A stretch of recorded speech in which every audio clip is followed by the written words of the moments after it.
Namaskar, myself Pratik. In this session, we are going to discuss implementation of decision tree classifier. We are going to discuss quality metrics to evaluate the performance of classifier in this session. Let us start this session. We have already discussed in our previous sessions that confusion matrix is an important parameter to evaluate the performance of our classifier.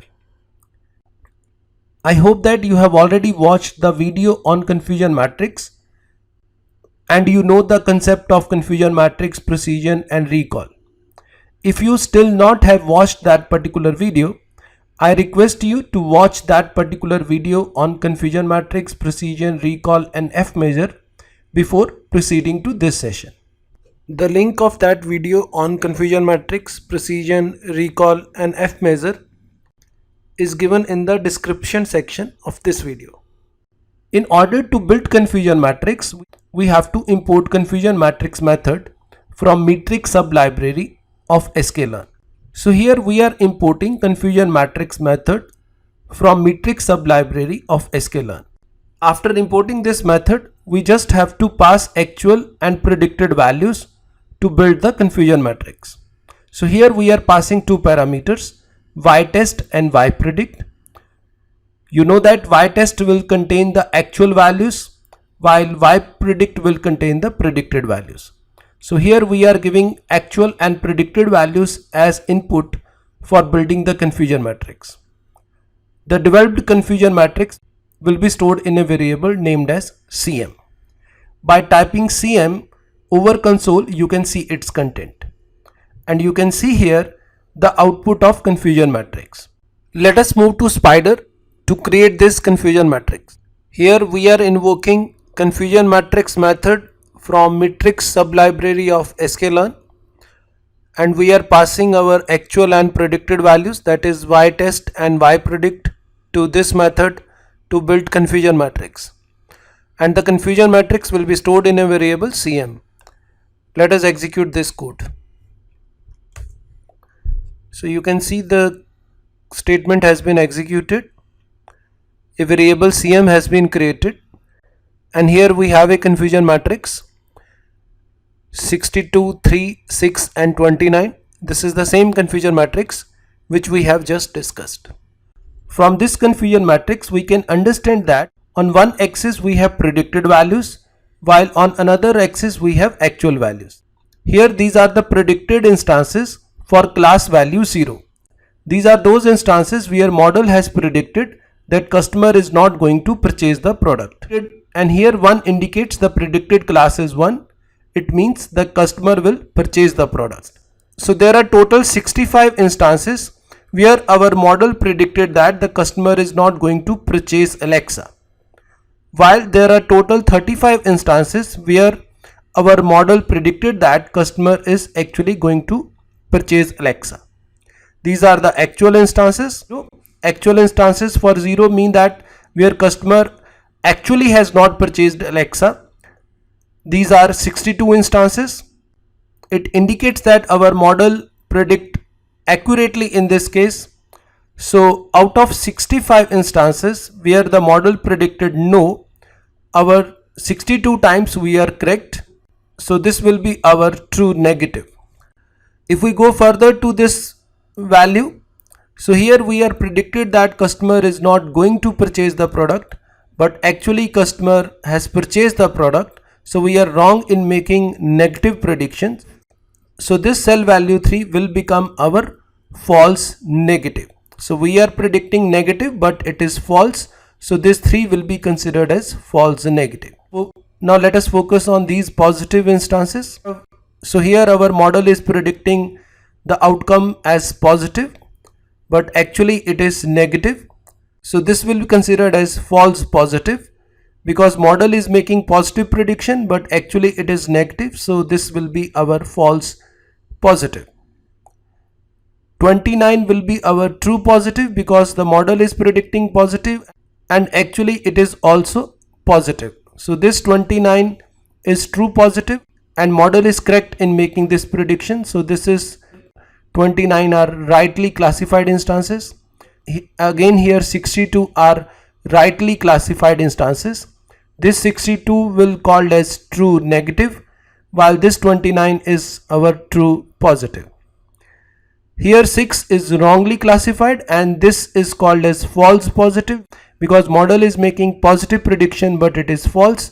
So this 6 wrongly classified will called as false positive. Again, these three are wrongly classified instances and these cases are called as false negative because model is predicting negative but actually it is false. So this is false negative. So from this confusion matrix, so we can clearly identify our true negative, true positive, false positive and false negative cases. All these true negative, true positive, false positive and false negative has been summarized in this. So here you can see that we have a predicted class 0 and 1, while on this axis we have actual classes 0 and 1. So we are correct in predicting negative 62 times. So this is true negative. We are wrong in predicting negative 3 times. So these are false negative. Now let's focus on ones. So here we are predicting positive. We are wrong in predicting our class 6 times because actually it is 0. We are predicting is positive. So this is false positive and here 6 is false positive. While 29 is true positive because here we are correct in predicting our positive class because actually it is positive and predicted is also positive. So here 29 will be identified as true positive. By analyzing this confusion matrix, I hope that you will able to understand the concept of true negative, true positive, false negative and false positive. Now let us move further to understand another matrix based on these values. So one such metric is accuracy of the model, which is important parameter. The formula for accuracy is correct instances divided by total instances. So here correct instances are true positive and true negative, while total instances are true positive, true negative, false positive and false negative. We total tested our model on 100 records. So out of 100, 91 times we are correct. So accuracy of our classifier is 0.91 in this case. Precision: identify the frequency with which the model was correct when predicting the positive class. So we are predicting positive class 35 times and out of this 29 times we are correct.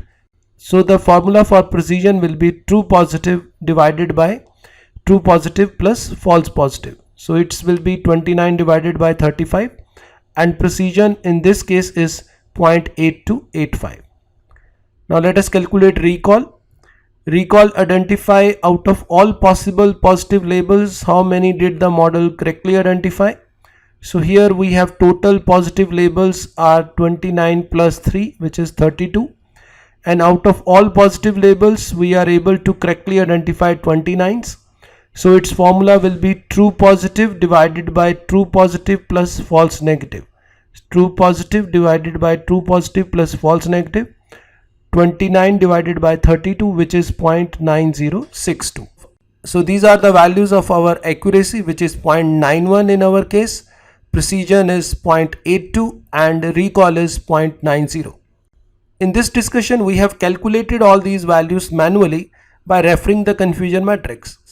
But actually in Python we have methods which we can directly call to calculate precision, recall and accuracy for us. So in next session we will discuss all these methods to calculate the precision, recall and accuracy in Python. This is all about this session. I request all of you to subscribe this YouTube channel. I hope that you have already subscribed it. If you still not have subscribed it, please subscribe this YouTube channel. And I am sure that you have already visited these online courses which are available at Udemy platform. This course is on SQL. The course is on PLSQL is named as Mastering PLSQL. These are the books which are available at Amazon. Please browse all these books. And if you are interested in learning these topics, you can refer these resources. To read more about this, you can refer my website prateekbhatia.com. Thanks for watching this video.